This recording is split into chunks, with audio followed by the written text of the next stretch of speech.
Құрметті ұстаз, білім беру жүйесі әлемде болып жатқан жағдайға байланысты қашықтықтан оқу жүйесіне уақытша көшті. Бұл оқу түрі дәстүрлі оқытудан өзгеше және сізден қосымша дағды мен білікті қажет етеді. Оқушыларды қашықтықтан оқытуды сіз өз тәжірибеңізде алғаш қолданып жатқан болсаңыз, бастапқыда әртүрлі қиындықтар туындауы қалыпты жағдай. Бұл оқытуда бірден сіз күткен нәтиже болмауы мүмкін. Алайда мазасызданбаңыз. Күннен күнге сіздің оқытуыңыз жақсара түседі. Қашықтықтан оқу сабақтары дәстүрліден өзгеше форматта болады. Қашықтықтан оқу кезінде балаға 40 минут бойы компьютердің немесе смартфонның алдында онлайн отыру міндеттелмейді. Әдетте онлайн сабақтарының ұзақтығы оқушының жас ерекшелігіне байланысты 10 минуттан 30 минутқа дейін созылады. Қашықтықтан оқытуды неден бастайсыз? Оқу бағдарламасына сүйене отырып, оқушылардың меңгеруі қажетті оқу мақсаттарын зерделеп шығыңыз.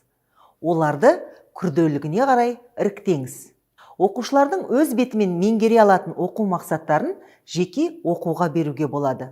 Мұғалімнің қолдауымен меңгерілетін күрделі оқу мақсаттарына сәйкес синхронды онлайн сабақтарын жүргізуді жоспарлаңыз. Бұл кезде оқушылар да, мұғалім де бір уақытта байланыста болады.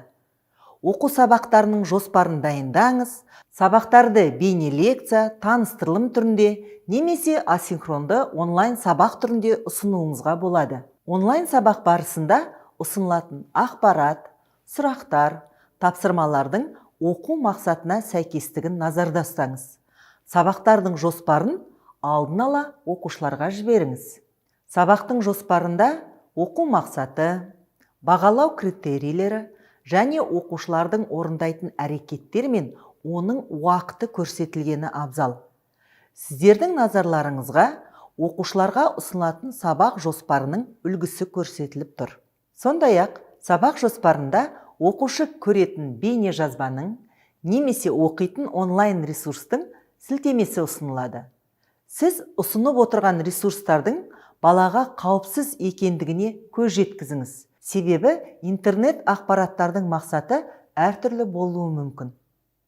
Сіз ұсынған ресурстар оқу мақсатына жетуге ықпал етеді ме деген сұрақты қойыңыз. Артық ақпараттардан аулақ болыңыз. Жоспардың келесі бөлігінде осы қарастырылған ресурстар бойынша оқушыларға тапсырма беруді жоспарлаңыз. Тапсырманың мазмұны мен деңгейі оқу мақсатына сәйкестігін назарда ұстаңыз. Оқу мақсаты жоғары ойлау дағдыларына бағытталған болса, оқушыларға ұсынылған тапсырмалар, сұрақтар деңгейде талдау, жинақтау, бағалау түрінде ұсынылуы қажет. Егер сіз сабақтарды бейне жазба, презентация арқылы ұсынатын болсаңыз, оқушы оны көріп отырғанда өзіне арналғанын сезінгені абзал. Мүмкін, сіз бейне жазбада оқушылардың барлығының атын кезектесіп айтып өтерсіз. Таныстырылымның басында оқушылардың тізімін ұсынарсыз. Қашықтықтан оқу сабақтарын жоспарлап алғаннан кейін оқушылармен кіріспе әңгіме жүргізіңіз. Бірінші кіріспе сабақта оқушылармен қашықтықтан оқудың ерекшеліктерін талқылаңыз. Бұл оқу түрі мұғалімнен де, оқушыдан да ерекше жауапкершілікті, жоғары ынтаны қажет ететіні туралы ашық әңгіме құрыңыз. Талқылау барысында оқушыларда мейлінше жағымды және оң эмоция тудыруға тырысыңыз. Барлық оқушының атын атауға тырысыңыз. Бұл әдіс алыста отырған сізді оқушыларға жақын етеді.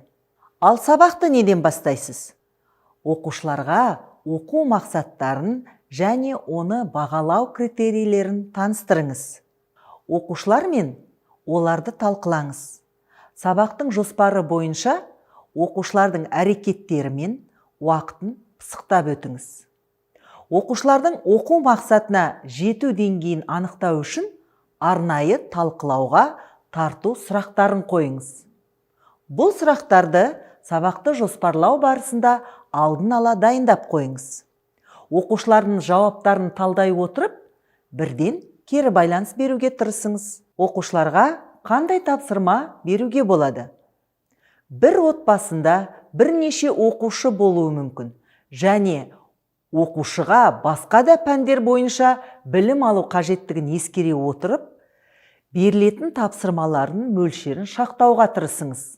Олардың қанша уақыт алатынын алдын ала болжаңыз.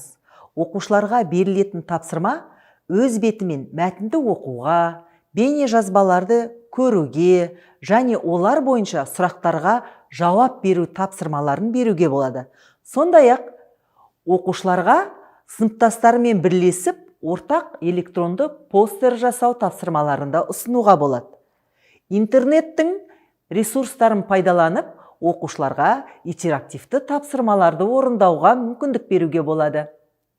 Сонымен қатар, оқушыларға қалыптастырушы бағалауға арналған тапсырмаларды беруді ұмытпаңыз. Сіз оқушылардың барлығына бірдей деңгейде тапсырма бере аласыз. Ал кейбір жекелеген оқушыларға арнайы деңгейдегі тапсырмаларды ұсына аласыз. Ал енді келесі сұрақты қарастырып көрейік. Оқушыларға кері байланыс қалай беріледі? Егер сіз оқушылармен онлайн сабақ өткізіп жатсаңыз, кері байланыс оқушылардың жауаптарына қарай беріледі. Сондай-ақ, оқушылар жеке тапсырма орындағаннан кейін, сіз арнайы дескриптор арқылы кері байланыс бере аласыз. Оқушылардың көпшілігінде бірдей жақсарту тұстары бар болса, оларды ортақ чаттарда талқылауға болады. Егер кері байланыс жекелеген оқушыларға арнайы берілетін болса, оларды оқушылардың жеке электронды поштасына немесе арнайы нөмірлеріне хабарлама жіберуге болады. Құрметті ұстаз, оқушылардың ынтасын естен шығармаңыз. Сіз қашықтықта отырсаңыз да, оқушылардың күнделікті үнемі ынтасының жоғарылауына жұмыс жасаңыз. Сол жағдайларды ойластырыңыз. Оқушылар мен ата-аналарға қол жетімді болыңыз. Оқушылар қажеттілігі бойынша сізге сұрақ қоя алатындай жағдайды ойластырыңыз. Ата-аналар мен оқушылардың оқу мақсатына жетуде болатын болжамды кедергілерді талқылаңыз. Кедергілерді шешу жолдарын бірлесіп анықтауға тырысыңыз. Құрметті ұстаз, бұл оқыту түрінде де сіз өзіңіздің ісіңізді және алдыңыздағы оқушыларды жақсы көретіндіктен табысқа жететініңізге сенімдіміз.